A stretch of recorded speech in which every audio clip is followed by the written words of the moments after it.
अगर आप हमारे चैनल पर नए हैं तो हमारे चैनल को सब्सक्राइब करें और नीचे दिए गए बेल आइकन को ज़रूर दबाएं ताकि आपको हमारी वीडियोस जल्दी से जल्दी प्राप्त हो सके।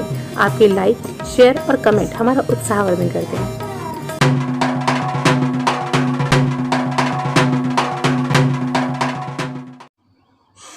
नैमिष दर्शन के तीसरे भाग में आज हम आपको लिए चलते हैं सूत गद्दी पर।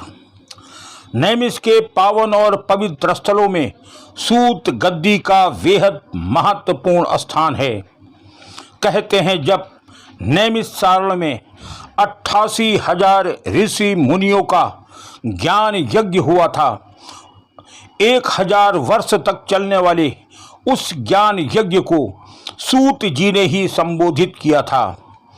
तीनों लोकों और दुनिया के कोने कोने से आए प्रकांड विद्वानों, संतों और सिद्ध महात्माओं को सूत जी ने चारों वेद और पुराण का श्रवण कराया था।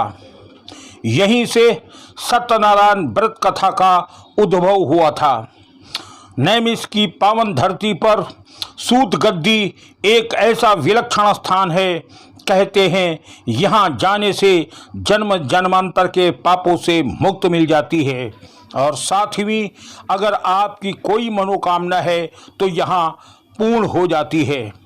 तो आइए मेरे साथ और चलते हैं सूत जी की उस पावन तपस्थली पर जहाँ बैठकर सूत जी ने 88,000 ऋषि मुनियों को ज्ञान सत्र से संबोधित किया था और यहीं प्रवाहित हुई थी वेद, पुराण और शास्त्रों की वह अद्भुत गंगा जो युगों युगों तक मानव को पल्लवित करती रहेगी और ज्ञान से आच्छादित करती रहेगी। सूत गद्दी। तो आइए मेरे साथ नैमिष दर्शन के इस तीसरे भाग में, और इस तीसरे भाग में हम आपको लिए चलते हैं नैमिष से सबसे महत्वपूर्ण स्थान सूत गद्दी पर। परम पवित्र नैमिषारण्य तीर्थ में महर्षि श्री सूत जी महाराज जी के दरबार में मैं मनीष शास्त्री। श्री सूत जी महाराज जी का गद्दी शुरू से आज तक भक्ति संचार का केंद्र रहा है। इसी पवित्र भूमि में महर्षि श्री सूत जी ने विराज करके नैमिषारण्य तीर्थ में आए हुए संपूर्ण विश्व से 88,000 ऋषि, शौनक आदि ऋषियों को ज्ञानोपदेश किया, भक्ति का संचार किया और उन परब्रह्म परमेश्वर की सत्ता को स्पष्ट करते हुए मनुष्य जीवन को किस प्रकार कृतार्थ किया जाए इसके प्रति हमें सजग किया। श्री सूत जी महाराज जी यहाँ पर नैमिषारण्य तीर्थ में महर्षि वेदव्यास जी के द्वारा लिखे गए 18 पुराण और 6 शास्त्रों का उपदेश कलिकाल के मनुष्यों के कल्याण के लिए करते हैं। श्रीमद् भागवत में प्रथम स्कंद के प्रथम अध्याय के 4th श्लोक में इस बात का वर्णन आता है कि नैमिषे अन्मिष क्षेत्रैः ऋषयः शौनकादया सत्रम स्वर्गाय लोकाय सहस्त्रम सममासत। सहस्त्र मतलब 1000 वर्षों तक चलने वाला दीर्घ ज्ञान सत्र इस नैमिषारण्य तीर्थ में शौनक आदि 88,000 ऋषियों और श्री सूत जी महाराज जी के मध्य में आयोजित हुआ।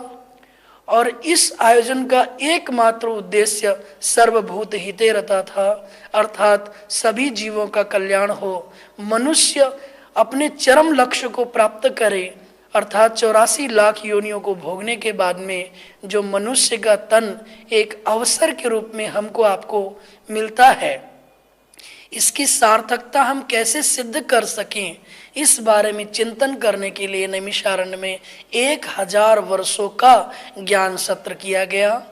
और उस ज्ञान सत्र में श्री सूत जी महाराज जी ने ऋषियों को समस्त पुराण शास्त्रों के ज्ञान से आह्लादित किया, उन्हें उपदेशित किया और निश्चित रूप से वही 88,000 ऋषि आज हमारे आपके मध्य में संत बन करके, गुरु बन करके, रामकृष्ण परमहंस, विवेकानंद, डोंगरे जी महाराज, अनेकों संतों के रूप में आकर के हमको आपको ज्ञानोपदेश करते हैं और इस बात के लिए सजग करते हैं कि किस तरह से हम अपने मानव जीवन को कृतार्थ कर सकें। तो सूत जी महाराज जी की गद्दी जो सत्यनारायण व्रत कथा का उद्भव स्थल है, कलिकाल के मनुष्य के कल्याण के लिए वृहद से वृहद और सूक्ष्म से सूक्ष्म उपाय इसी पवित्र भूमि से संचालित किए गए। तो सत्यनारायण व्रत पूजा की प्रादुर्भाव स्थली पर सत्य स्वरूप परमात्मा को प्रणाम करते हुए मैं ईश्वर की तरफ से आप सबको शुभकामना देता हूँ।